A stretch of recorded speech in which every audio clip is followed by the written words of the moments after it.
അപ്പൊ ഞാൻ പറയാം, ഞാൻ മനോരമ ന്യൂസിന് കൊടുത്ത ഇന്റർവ്യൂ പോലീസ് ആവശ്യപ്പെട്ടിട്ട് മെറ്റ അതിൽ നിന്ന് നീക്കി, ഫേസ്ബുക്കിൽ നിന്ന് നീക്കി.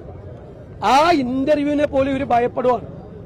എന്തിനാ ഇത്ര ഭയപ്പെടുന്നു? ഞാനൊരു ഇന്റർവ്യൂ കൊടുത്തതിന് എത്ര രാഷ്ട്രീയ നേതാക്കൾ ഇന്റർവ്യൂ കൊടുക്കുന്ന തെരഞ്ഞെടുപ്പ് കാലത്ത് പോലീസ് ആവശ്യപ്പെട്ടിട്ടാണ് മനോരമയിൽ ഞാൻ കൊടുത്ത ഇന്റർവ്യൂ മാറ്റിയത്. പോലീസിന് എന്ത് അവകാശം?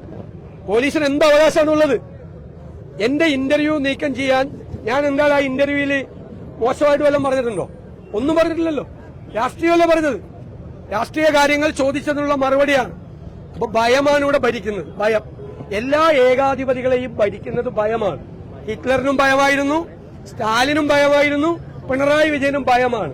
ഒരു ഇന്റർവ്യൂവിനെ പോലും ഭയക്കുന്ന ഭീരുവായ മുഖ്യമന്ത്രിയാണ് പിണറായി വിജയൻ. ഒരു പ്രതിപക്ഷ നേതാവ് ഒരു ഇന്റർവ്യൂ കൊടുത്തപ്പോ ആ ഇന്റർവ്യൂ റിമൂവ് ചെയ്യാൻ വേണ്ടി സ്വന്തം പോലീസിനെ കൊണ്ട് മെറ്റയ്ക്ക് ശുപാർശ ചെയ്യിപ്പിച്ച ഭീരുവായ മുഖ്യമന്ത്രിയാണ് പിണറായി വിജയൻ.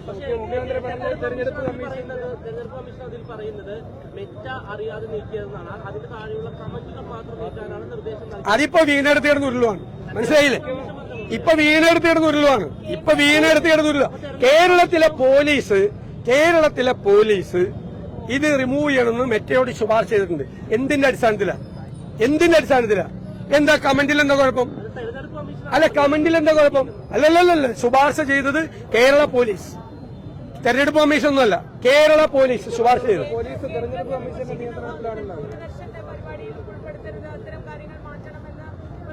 നരേന്ദ്രമോദിയുടെ അനിയനല്ലേ കേരളം ഭരിക്കുന്നത്?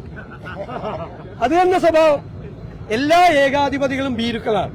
ആ ശ്രേണിയിലെ അവസാനത്തെ ആളാണ് കേരള മുഖ്യമന്ത്രി. പ്രതിപക്ഷ നേതാവിന്റെ ഇന്റർവ്യൂ പോലും അസഹിഷ്ണുതയും ഭയവുമാണ് പ്രധാനം. ഭയമാണ് ഇവിടെ ഭരിക്കുന്നത്. പണ്ട് ബ്രത്ത് ചോദിച്ചിട്ടുണ്ട്, വലിയ കവിയാണ് അദ്ദേഹം. ജർമ്മനിയിൽ നിന്ന് അദ്ദേഹത്തെ അമേരിക്കയിലേക്ക് നാടുകടത്തി.